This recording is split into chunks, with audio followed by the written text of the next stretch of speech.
বন্ধুরা, খাওয়া দাওয়া নিয়ে বসে পড়লাম। এই যে একখানি গরম গরম ভাত। আর কি বলবো, আজকে তো প্রথমেই ভাত বসিয়েছি, ভাত পুড়ে গেছিল। একটু জায়গার পাশেই গেছিস, কিভাবে পুড়লো বুঝতেই পারলাম না। আবার নতুন করে ভাত করলাম। একখানি ভাত গরম গরম, একটু আলু ভাতে দিয়েছি, কাঁচা লঙ্কা তেল দিয়ে মাখবো। আর করেছি মুসুর ডালের বড়া, পেঁয়াজ দিয়ে কাঁচা লঙ্কা দিয়ে করেছি মুসুর ডালের বড়া।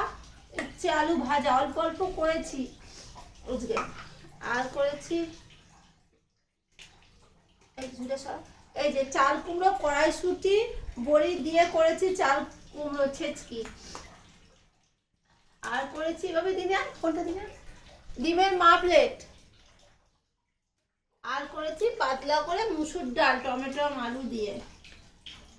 এই যে পাতলা করে মুসুর ডাল, ডালটা কি সুন্দর গন্ধ ছাড়ছে। আর কিছু করিনি বন্ধুরা, এইটুকুটাই রান্না করেছি। তার মধ্যে আবার শুনছি নাকি একটু আগে ভূমিকম্প হয়ে গেল। আমি তো করছিলাম ভাত বসিয়ে কড়াইটা ধুয়ে ডিম ভাত, কি হলো তারপরে দেখছি মাথাটা, তারপরে যে সবাই বলছে নাকি ভূমিকম্প হয়েছে।